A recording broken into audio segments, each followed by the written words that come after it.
Bueno, continuamos después que se corta abruptamente el video anterior. Para terminar con lo que venía diciendo en este primer minuto, que es la distinta escuela desde que se comienza a llamar ya la psicología moderna, ¿no es cierto? Entonces yo le había comentado que en la psicología experimental estaba Wilhelm Wundt, en el psicoanálisis estaba Sigmund Freud, en el conductismo es John Watson, en la terapia gestáltica está Fritz Perls y su esposa, y en la terapia cognitiva está Aaron Beck. Ahí me había quedado. Entonces, después, en 1962, Psicología Humanista aparece con Carl Rogers y Abraham Maslow. Ahí está entonces para que lo puedan chequear. Entonces, hablar de psicología se está hablando de 1879, más o menos, y se generan una serie de escuelas posteriores, ¿no es cierto?, a esa primera psicología experimental. Eh, Ahora, ¿qué había antes de la psicología en ese sentido? Si lo pensamos desde 1879, era la psiquiatría. La psiquiatría era una ciencia que florece a finales de 1700, o sea, 1790, eh, en lo que se denomina el siglo XVIII. Entonces, es muy importante entender de que sí se estaba estudiando a la mente humana, a la locura de aquella época del mundo clásico, que se le llamó los alienados. Entonces, de alguna manera, gente que estudiaba a estos alienados, uno eran los médicos eh, que le había interesado el mundo de la locura y se empieza a impartir entonces la psiquiatría. Segundo semestre seguramente vamos a profundizar más en esta psiquiatría clásica. Y estaban otros personajes que se le llamaron los alienistas, porque trabajaban con alienados. De hecho salió una serie en Netflix que se llama así, los alienistas, de aliens, de aliens, eh, que en el fondo es como la criminología emergente, porque hay que decirlo, la psicología en ese primer inicio también se utilizó mucho para juicios. Se requería el criterio de una persona del área de la medicina que pudiera decir si había locura o no en ciertas conductas. Por lo tanto, eh, cada pensamiento que ha tratado la mente humana ha querido siempre de alguna manera caracterizar, eh, de acceder a esas leyes universales de la mente, eh, para obviamente la clasificación de las personalidades, ¿sí? Por eso cuando se dice que la psicología clasifica a las personas, sí, debo decir que sí, sí lo hace. Ahora cada persona utiliza esa información de manera distinta, algunos con menos ética que otros, porque siempre de alguna manera esa clasificación te encasilla en algún lugar, ¿ya? Entonces eso siempre ha estado. Por ejemplo, en la clasificación de los cuerpos, ya sea uno gordo, otro flaco, otro atlético, también tiene su nomenclatura. Por ejemplo, se clasifica como cuerpo grueso con el concepto de endomorfo, ¿sí? El cuerpo atlético con el concepto que se llama mesomorfo y un cuerpo delgado ectomorfo.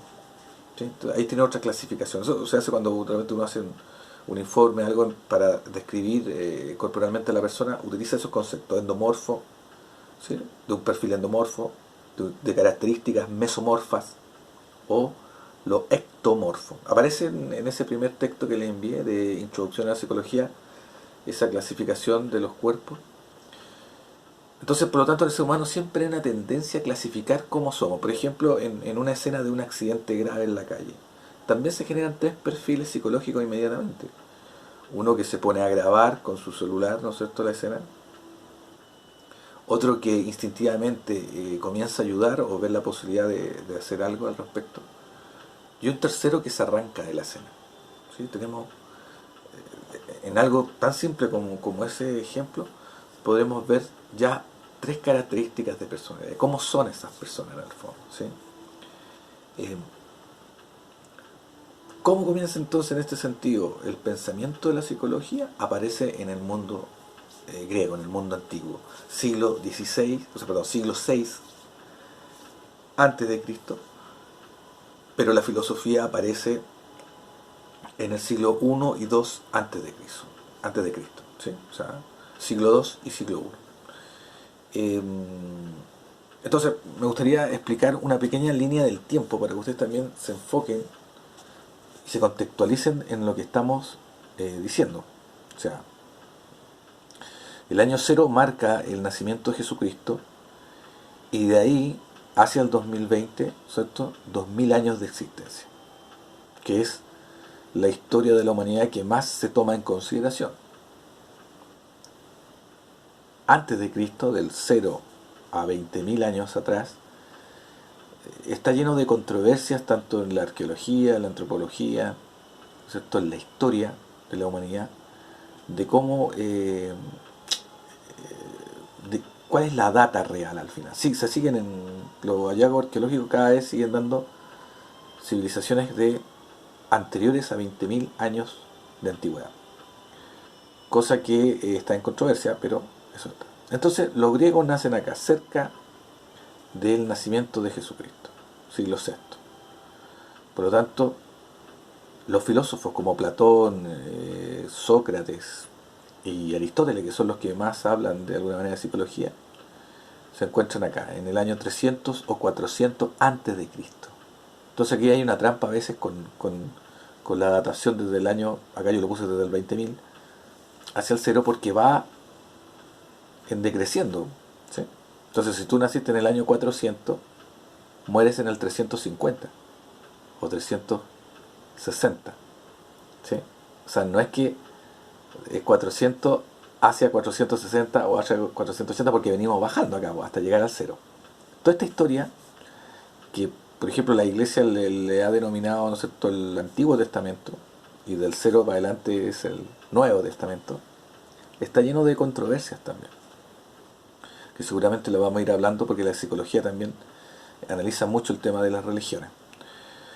Para compararlo con el siglo de la era moderna, lo puse acá también, estamos cerca del 2020, o sea, a 300 años, dentro de la historia de 300 años muy poco, pero la era moderna nos vamos a empezar a hablar del siglo XV, después de Cristo, ¿no es cierto? Eso es muy importante, AD y AC, ¿no es cierto? Antes de Cristo, después de Cristo, DC, perdón, ¿sí? Eh, pero cuando se habla de la era moderna, estamos hablando principalmente del siglo XVIII, ¿sí? Si bien es cierto, se coloca que aparece, su inicio es el siglo XV, es porque en el fondo la primera revolución científica ocurre con la invención de la imprenta, y así la posibilidad de poder escribir libros, ¿sí? O sea, perdón, poder editar libros, porque antiguamente los libros se escribían a mano, entonces no podía hacer muchos volúmenes. Entonces con la invención de la imprenta, que es la máquina que hace los libros, eh, comienza la masificación de la información, ¿sí? La gente puede acceder de alguna manera a libros que tienen conocimiento y tienen teoría.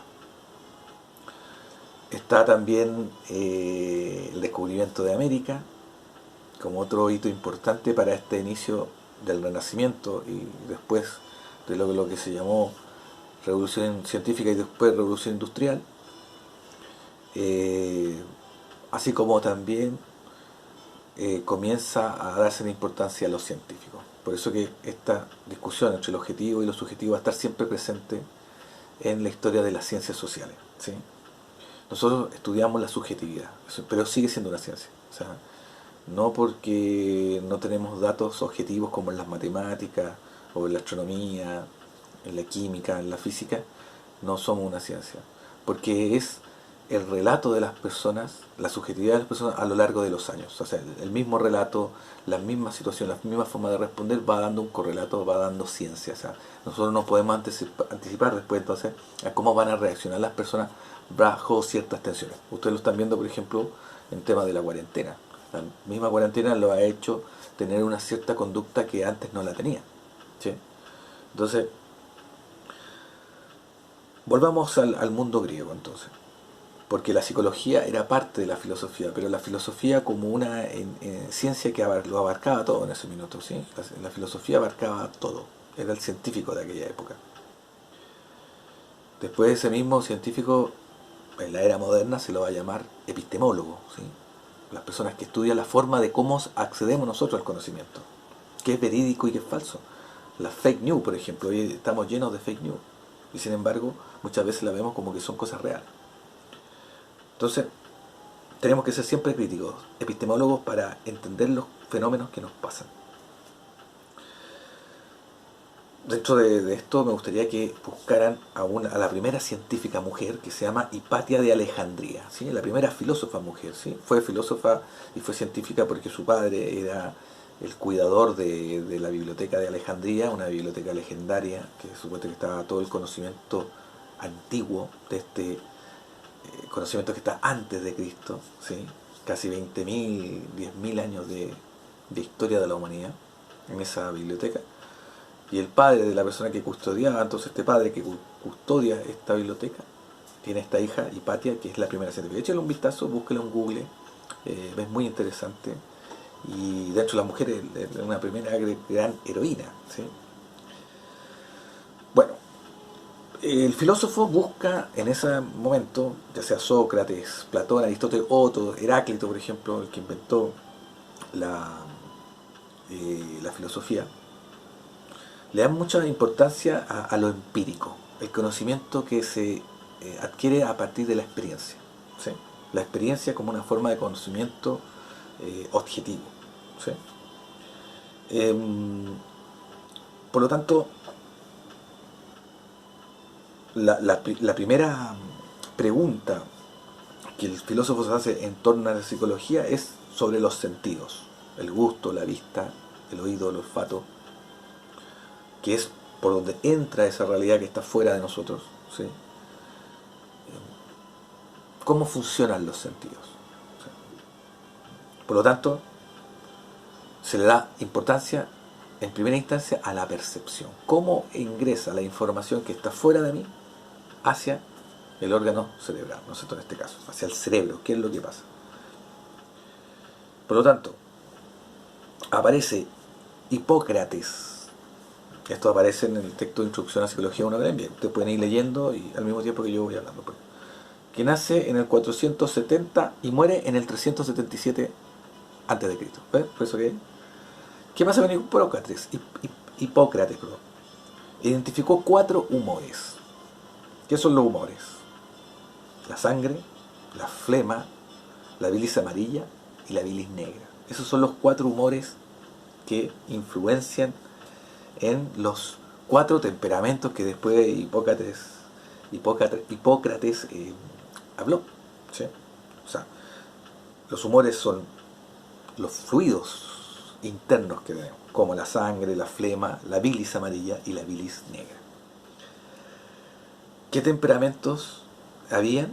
Entonces estaba el temperamento sanguíneo, estaba el temperamento flemático, estaba el temperamento bilioso y estaba el temperamento melancólico. De hecho, pensando en la psicología, el melancólico se decía que el actual depresivo, ¿sí?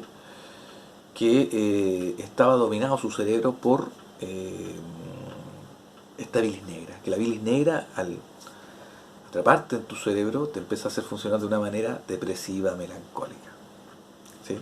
Eso es muy interesante porque si estamos viendo una persona que habla de esto en el año 330, 320, perdón, 380, 390 antes de Cristo, ¿sí? O en el año 400 antes de Cristo, y resulta que ciertas escáneres que se le han hecho a depresivos ha mostrado efectivamente un cerebro que está con fondos negros, o sea, tiene muchas partes del cerebro que están negras. Es muy interesante eso, cómo el mundo antiguo ya tenía cierta información que se corrobora ahora con imágenes científicas, ¿sí?